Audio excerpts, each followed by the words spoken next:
I was going to see a film this evening, and it turns out it's on some sort of deal called Unlimited. I'm not an unlimited member of the what is this thing called? No, look there. You see, it says Unlimited there, with no explanation of exactly what that is. And the film is called Conclave, and I thought it was opening last week. Now it's opening this week, but not here. The cinema is sort of half empty, and it's going to have another person who's not going to it because I can't get in without becoming a member of Unlimited. I have no intention of playing those games, and I feel quite cheated, frankly.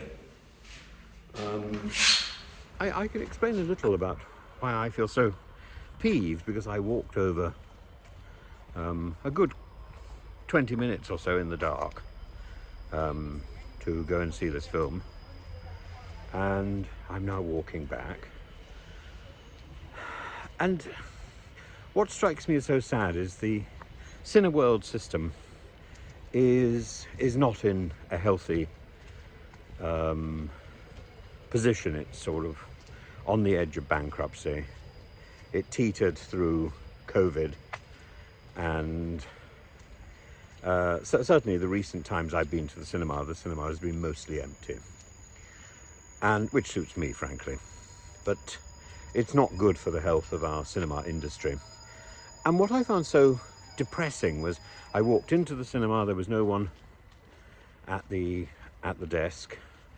I was hanging around for a while until somebody finally came along, and they simply pointed out that as I didn't have an unlimited card, I couldn't be admitted to this film. They showed me the seats, so I know how few people were actually attending. And they said we couldn't sell you a ticket even if we wanted to. I asked to speak to the manager. It was only after the manager came along that eventually he pointed out, I said, well, how much is an unlimited card? And actually by that stage, I could have bought an unlimited card. It wouldn't have cost me much more than the price of going to see a film. But the attitude was so unpleasant. Frankly, I don't want to visit that cinema again.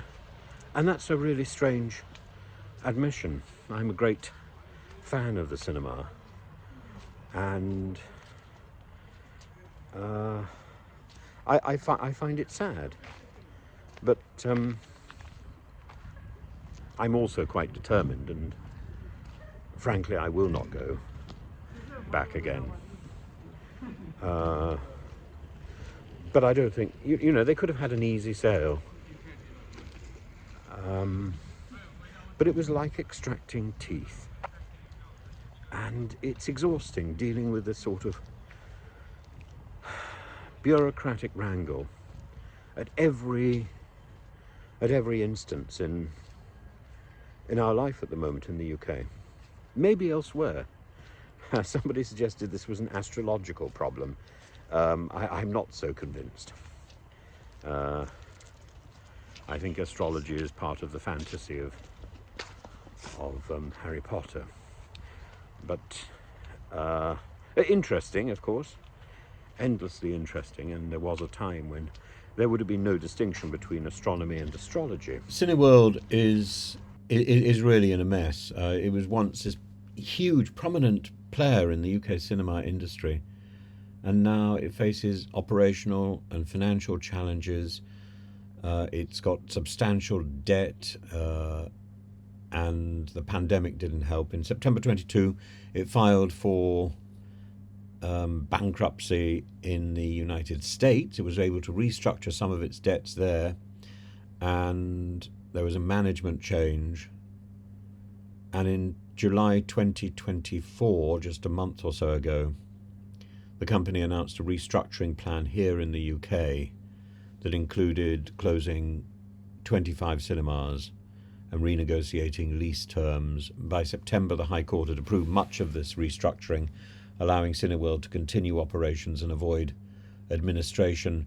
But as of November, while Cineworld has implemented measures to stabilise its operations, the company remains in a precarious financial position, and I'm not surprised. The staff are desultory and exhausted.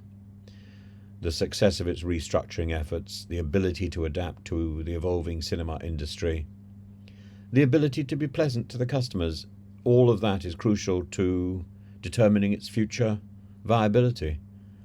And certainly the Cineworld in Rugby, I don't think it has any future, frankly. I'm sorry about that. As for the joy of film, of cinema, of going out to see a film, of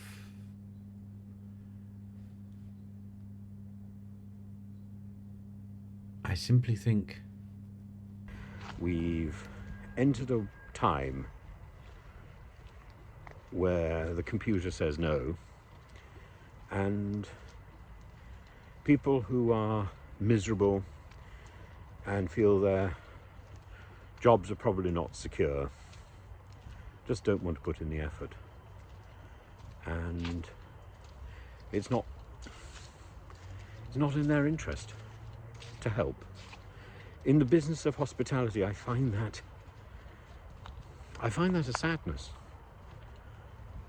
and a great regret. You know, if the cinema were full, it would be one thing. The cinema is empty. And beyond everything else, I realise I'm still not well. Walking that distance, I feel exhausted. And while I've had a negative COVID test, I think, frankly, I must have had COVID, because the level of exhaustion is astronomical. But yeah, at least I can get on with some animation when I get home, and that will give me a sense of achievement. But it is sorry not to see Ralph Fiennes doing his bit in the Papal Curia.